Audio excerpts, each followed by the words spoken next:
Jagat Risang Channel dengan bangga mempersembahkan Sempalan Api di Bukit Menoreh, serial Jalan Darah dengan judul Belenggu Masa Lalu.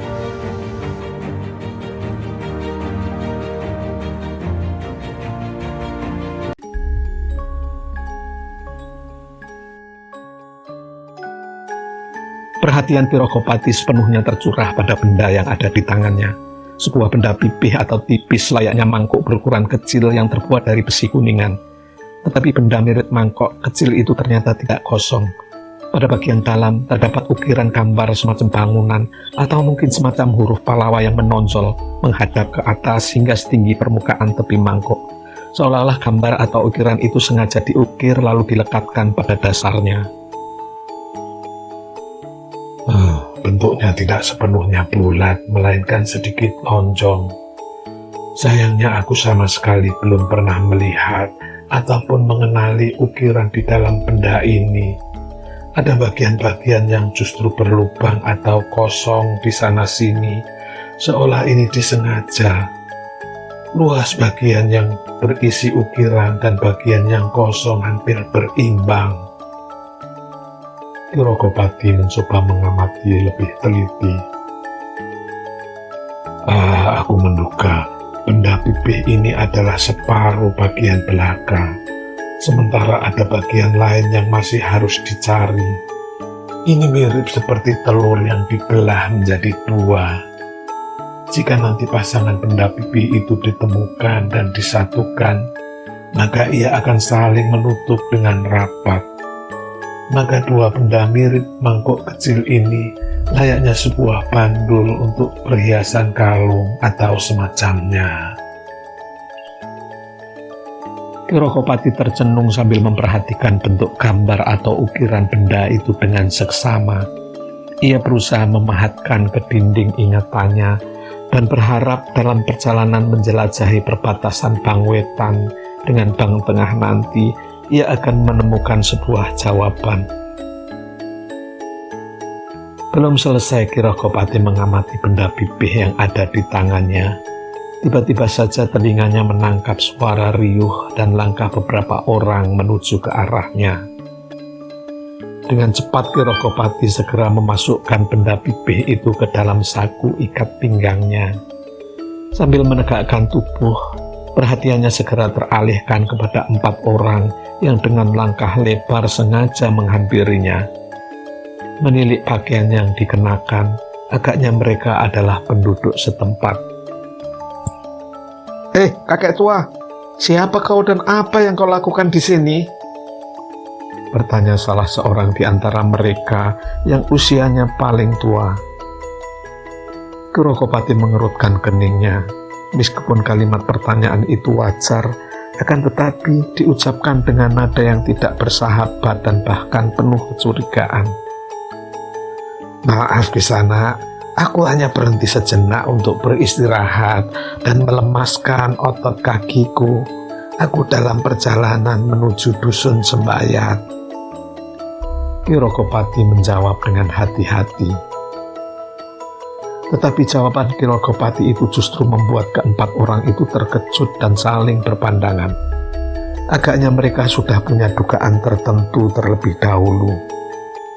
Seolah berjanji, mereka semuanya melangkah lebih dekat dan bahkan kini mengepung Pirokopati.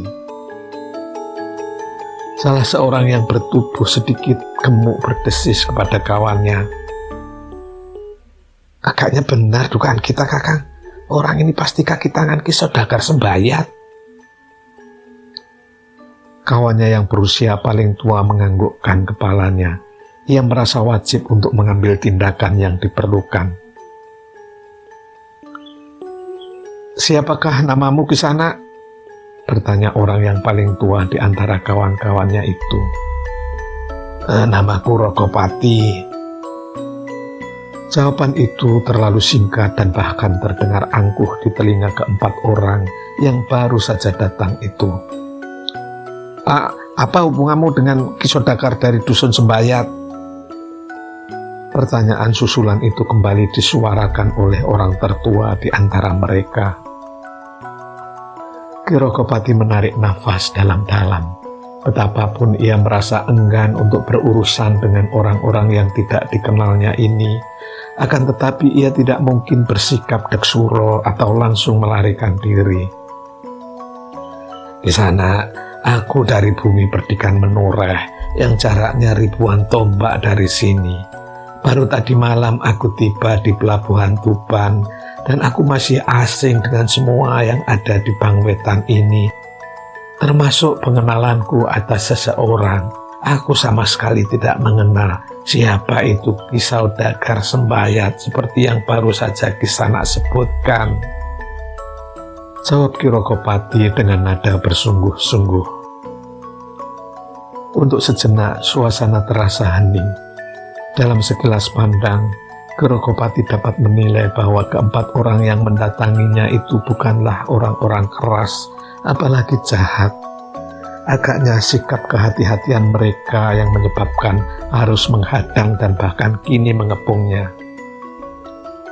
Bagaimana aku bisa mempercayaimu di sana? Bertanya orang tertua di antara mereka. Kembali Kirokopati menarik nafas dalam-dalam.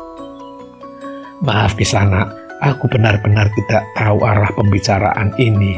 Kalau untuk mempercayaiku kau harus mengenalku, apakah kita harus ke bumi perdikan menoreh yang merupakan asalku? Aku benar-benar tidak mengenal yang kau sebut Ki Saudagar dari Sembayat itu. Nah, aku minta izin untuk meneruskan perjalananku. Kirokopati yang merasa dibebani dengan tugas dan tanggung jawab untuk mencari anaknya itu tidak ingin membuang-buang waktu lagi. Ia ingin segera meneruskan perjalanan. Akan tetapi, keempat orang itu tidak ingin Kirokopati berlalu begitu saja. Salah seorang di antara mereka segera menghalangi jalan. Kau tidak dapat pergi begitu saja orang tua. Ikutlah dengan kami ke Banjar Padukuhan. Ada beberapa pertanyaan yang harus kau jawab terlebih dahulu. Sambil membentak, orang tersebut bahkan dengan kasar mendorong dada Kirokopati agar tidak terus melangkah. Saat itu terjadilah hal yang mengejutkan mereka semua. Orang yang mendorong tubuh Kirokopati itu justru terlempar ke belakang dan kemudian jatuh berguling-guling di atas tanah. Tidak ada yang melihat orang tua yang bernama Rokopati itu menggerakkan tangan untuk balas mendorong ataupun menyerang. Akan tetapi, kawan mereka yang menghalangi jalan orang tua itu kini benar-benar terlempar, terjatuh, dan bahkan merintih-rintih untuk berusaha bangkit. Kirokopati menarik nafas dalam-dalam. Dengan suara lunak ia berkata, "Maafkan aku Kisanak. Bukan maksudku berlaku kasar atau pamer kekuatan, tetapi aku benar-benar sedang dikejar sebuah urusan, dan karena itu, aku tidak bisa berlama-lama di sini. Nah, siapakah yang akan menghalangi aku?" Tiga orang yang masih mengepung Kirokopati itu termangu-mangu. Mereka adalah warga dusun biasa dan bahkan bukan pengawal kademangan yang sedikit banyak mengenal ilmu kanuragan. Melihat kawannya terlempar begitu saja membuat mereka berpikir ulang untuk menghalangi langkah Kirokopati. Kirokopati kemudian dengan tenang melangkah dan keluar dari kepungan tanpa ada yang berani menghalangi lagi. Ia memang tidak ingin membuang waktu sia-sia. Beberapa puluh langkah setelah Kirokopati meninggalkan kepungan itu, tiba-tiba terdengar suara tertawa meledak yang memenuhi udara di kawasan itu.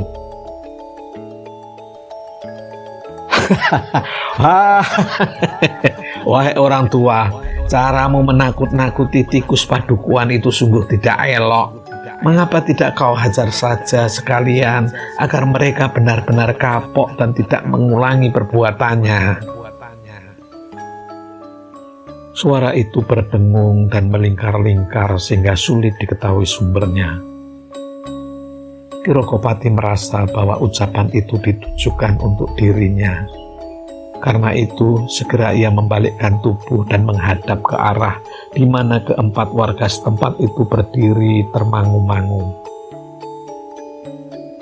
Untuk sesaat Ki Ragopati harus mengerahkan segenap kemampuannya agar bisa mengetahui sumber tertawa yang menggema itu. Agaknya orang itu memiliki kemampuan yang cukup tinggi sehingga di saat tertawa ia mampu menyembunyikan keberadaan dirinya dengan sangat baik. Beberapa saat kemudian Ki Ragopati menggeser tubuhnya dan menghadap ke arah sebatang pohon siwalan yang sudah cukup tua.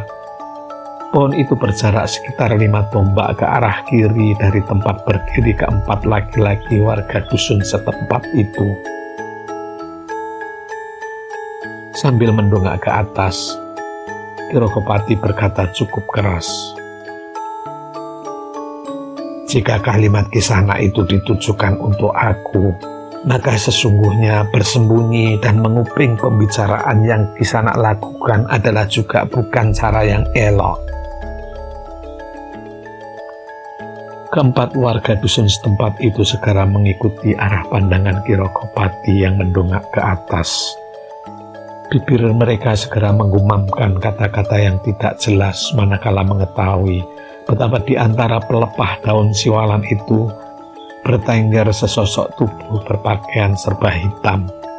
Pohon siwalan itu cukup tinggi, sementara pelepah daunnya juga cukup lebat. Sejenak kemudian, orang yang bertengger di antara pelepah daun siwalan itu segera menghentikan tertawanya dan digantikan dengan dengus dan geraman yang terkesan kasar. "Oh Andre, agaknya kau memang bukan orang tua biasa. Dengan cepat kau bisa mengetahui keberadaan Ki Jalak Wulung, kegeduk dari lereng Gunung Pandan ini." Lalu tubuh orang yang mengaku bernama Ki Jalak Wulung itu melayang turun dengan gerakan yang sangat ringan.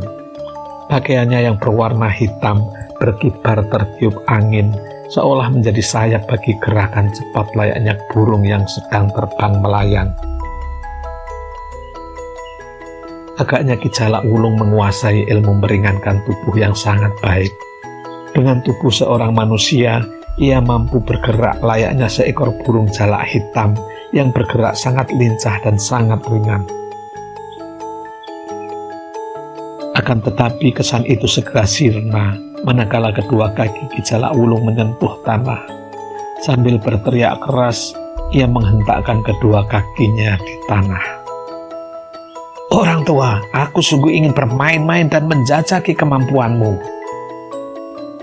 Tiba-tiba saja keempat orang warga dusun setempat itu merasa betapa bumi seperti berguncang, seolah ada gempa yang melanda seiring hentakan kaki Ki Jalak Wulung. Sementara Ki Ragopati hanya menarik nafas dalam-dalam. Ia sudah cukup sering menghadapi orang semacam Ki Jalak Wulung ini, pribadi yang haus akan ketinggian ilmu kanuragan dan merasa ilmu yang dimilikinya sudah mampu menggulung dunia. Sementara Ki Jalak Wulung berdiri tegak menghadap lurus ke arah Ki Ragopati. Ia masih terhitung muda dengan tubuh berotot dan kulit berwarna kehitaman. Wajahnya terlihat keras layaknya batu padas di pegunungan. "Ki Ragopati, bukankah benar namamu Ki Ragopati? Namamu sungguh sesuai dengan bentuk badanmu yang meskipun kau sudah berumur, tetapi tubuhmu masih tegap dan berotot. Aku benar-benar ingin menjajal ilmumu yang bisa melontarkan orang dengan gerak tak terlihat tadi. Apalagi jika tujuanmu adalah ke dusun Sembayat, maka kita memang harus berkenalan terlebih dahulu. Mungkin kita mempunyai tujuan yang sama." Kembali Ki Ragopati menarik nafas dalam-dalam. Tanpa sadar, diingatnya beberapa perjalanannya bersama Kiai Gringsing, orang yang sudah dianggapnya sebagai sahabat. Guru Aryo Sedayu itu selalu sabar dan tidak pernah menunjukkan kelebihannya kepada siapapun. Tetapi saat ini aku diburu waktu dan kepentingan yang mendesak, desis Ki Ragopati dalam hati. Rasanya aku tidak bisa meniru sikap Kiai Gringsing. Yang penting aku tidak bersikap deksuro apalagi membawa korban. Ki Rokopati tidak langsung menjawab kalimat-kalimat Ki Jalak Wulung, melainkan balas memandang dengan tatapan yang tidak kalah tajamnya. Hati Ki Rokopati berdebar-debar. Orang ini hendak ke dusun Sembayat juga. Ada apakah sebenarnya di dusun itu, sehingga Dewa Kecapi juga memintaku harus mampir ke sana. Ketika Ki Jalak Wulung melangkah maju, ternyata Ki Rokopati juga melangkah maju beberapa tindak tanpa ragu. Baiklah, aku akan melayani orang ini terlebih dahulu. Mungkin aku justru bisa mendapatkan beberapa keterangan sebelum tiba di dusun Sembayat itu. Matahari bersinar terik, sementara nampak kedua orang yang belum saling mengenal itu berdiri berhadapan, bersiap untuk saling menakar diri.